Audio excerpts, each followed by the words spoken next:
and a coin is shown simultaneously, what is the probability of getting head with even number?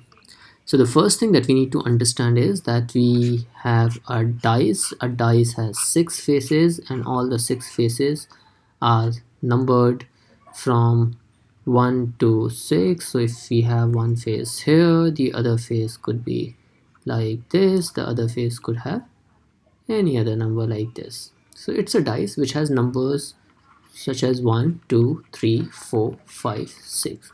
So the total outcomes. This helps us understand the total outcomes. Total outcomes of a dice should be equal to 6.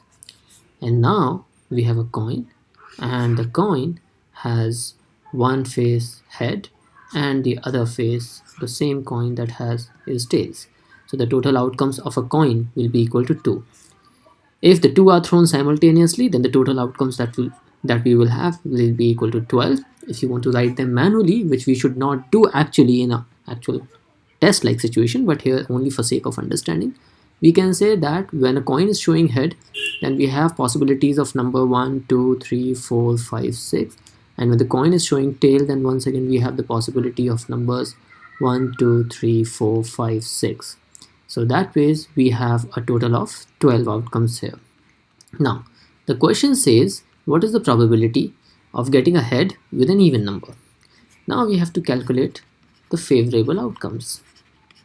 The favorable outcome is a head with an even number. So out of these 6 numbers, the even numbers that we have are 2, 4 and 6. So there are 3 choices for the even number, and out of 2 possible outcomes of a coin, we have only one head. So there is only one favorable outcome on the heads, and then the result comes 3. Now, I'm just repeating, however, I have explained it in detail in the topic permutations and combinations, but when there are dependent events, that means the entire outcome is dependent on both the events to happen simultaneously, then we always multiply it to find the total outcomes. And when we multiply the total outcome, it takes care of all possible arrangements as well. So the favorable outcomes is 3. So the required probability that we are looking forward to is equal to the favorable outcome divided by the total outcome. So that becomes 3 divided by 12, which is 1/4. And we have B option giving us exactly what we want. So B option becomes the right answer for this question. Thank you so much for watching this video.